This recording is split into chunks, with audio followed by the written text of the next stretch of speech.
So Hades 2 is starting to release its content, doing some early access previews, giving you game trailers. And what's the first thing they do? They put a hot woman who's almost completely naked out there, as well as a god in a wheelchair because inclusivity. Hey guys, thanks for checking out this video. Make sure you check out the live streams on Sunday, where you can join in on all the debauchery and shenanigans we get into. But also, don't forget to like, share, and subscribe, because that actually matters. And of course, like always, I want to hear your thoughts in the comments section. Inclusivity. And meanwhile, Kotaku's talking about how hot the characters are when not even a month ago they were complaining about Eve from Stellar Blade being attentive to the male gaze and how it's a terrible thing that should be negated.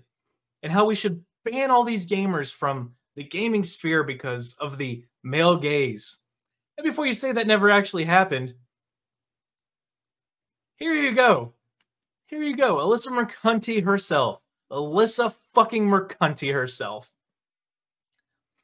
The truth is, a lot of people, men, women, well, only men and women, find Eve attractive. However, the way Stellar Blade is being marketed is drawing in the new Gamergate 2 crowd, and Eve is being used as a cudgel by which to bash other feminist protagonists, even women journalists like Alyssa Mercanti.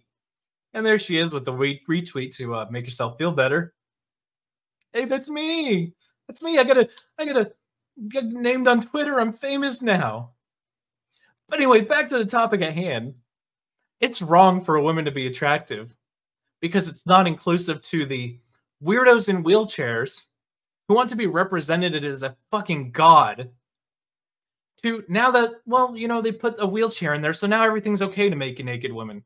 These are the absolute weirdos. But this is the point I'm getting. This game is going to be woke as shit, and it's going to be absolutely terrible. The story is going to be atrocious. Hades Supergiant Games award-winning 2020 roguelite was renowned for its excellent combat, beautiful art style, entrancing music, and very, very hot characters. You'd expect a game about Greek gods who are purposely attractive so that the normies of ancient Greece had something to aspire towards. What? The normies of ancient Greece. Yes, because the non-normies were out there playing fucking video games. Right, right.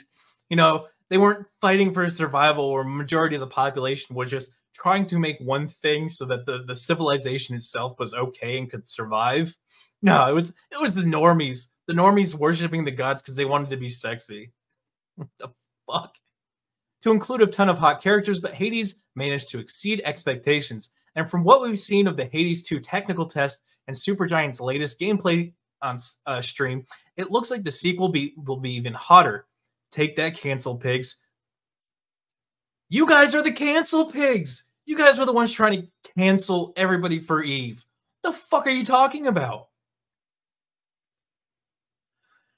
Despite what certain corners of the internet might believe right now, there isn't a lack of attractive people in modern video games. Reference the previous Pokemon game I just went over. Baldur's Gate 3 just got a Game of the Year award record, and that was a game full of hotties. Nobody was canceling fucking Baldur's Gate. They were saying it's weird that you were wanting to fuck animals, and that was the reason you were playing it. Jesus fucking Christ. But when compared to something like Stellar Blade's Eve, the standard bearer for the latest gamer culture war, the manner in which Hades depicts the character and their attractiveness is fundamentally different.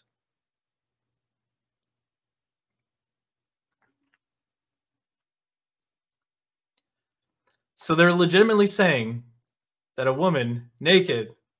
Whoa, whoa, whoa, whoa, whoa, whoa, whoa, whoa, whoa. Go back. A woman completely naked, only covered by hair, is completely different than Eve, who's wearing a tight suit. That's actual sexy. But if she has clothes on, it's not attractive, and you guys are just cancel pigs. The mental fucking gymnastics these fucking people have is insane. It's fucking insane. Oh god. But here we are with The Gamer. Hades 2 is already fixing the first game's biggest problems. I'm already impressed with Supergiant's commitment to improving body diversity in the Hades 2 technical test. Body diversity. Yes, because I'm sure gods are just fat, frumpy weirdos who can't fucking walk and have to travel around in wheelchairs, even though they can control anything about anyone. They have to be in wheelchairs because they can't walk. Yes, I'm sure that makes perfect sense in your absolute small brain, low IQ head of yours. I'm sure it does. I'm almost ashamed to admit it that I forgot how good Hades was. The roguelike took over my life for months when I picked it up back in 2020, but after unlocking all the weapons, finding perfect boon combinations, and maxing up friendships with every character, I never looked back. Such is the curse of someone who writes about games for a living. We must always be moving on to the next big thing, never taking a break to look back at the things we loved year after year, or of yesteryear. In the 3 years since, I found more roguelites, blah, blah, blah, blah. Where are you going with this? Doesn't say Hades was flawless. When its combat was fluid and crunchy, its balance felt fair yet challenging, and narrative was perfectly weaved throughout. Its procedurally generated dungeons had a couple of nitpicks that stopped it from being perfect.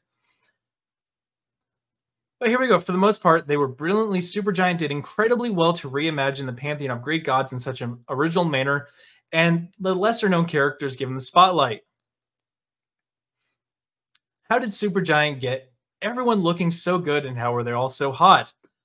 God, they all just circle jerk each other. They're all hot, right? Yeah, they're all hot. We'll say it. I cannot stand these absolute weirdos. This guy's kind of looks manly in that picture. It kind of looks like a man. Tell me if I'm wrong. Looks like a chiseled jawline.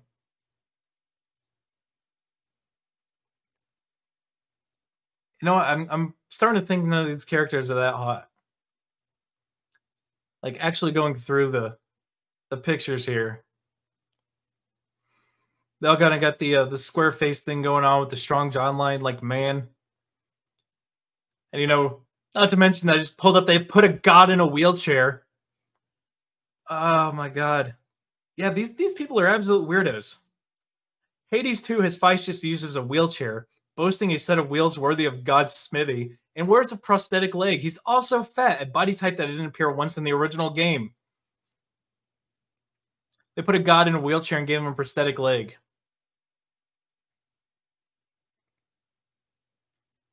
And they're saying he's fat and sexy. Oh my god. I hope this game flops. I hope this game flops. I'm kind of curious if the Steam page has anybody complaining about this. I'm not too familiar on the community around the first one. Let's just take a quick discussion look. Oh, there it is. So many red flags. Is this game woke? Yeah. Why is it just a god in a wheelchair? Yep. No ultra wide, no bi, transgengas. Yeah, yeah, it looks like the community's not in on this one. Yeah, so it looks like this one's heading into being a flop. Get wrecked. Go woke, go broke. Go woke, go broke. Holy shit. Yep. Yeah, so this is absolutely going to be a woke game who introduced DEI nonsense, made gods in wheelchairs, made them fat, manified women's jawlines to make them more androgynous, then made them more nude, but complaining about even Stellar Blade, who actually wears clothes, and saying it's completely different sexy because this game is inclusive. So this one is okay. That should tell you everything you need to know about modern games and who's in the right here.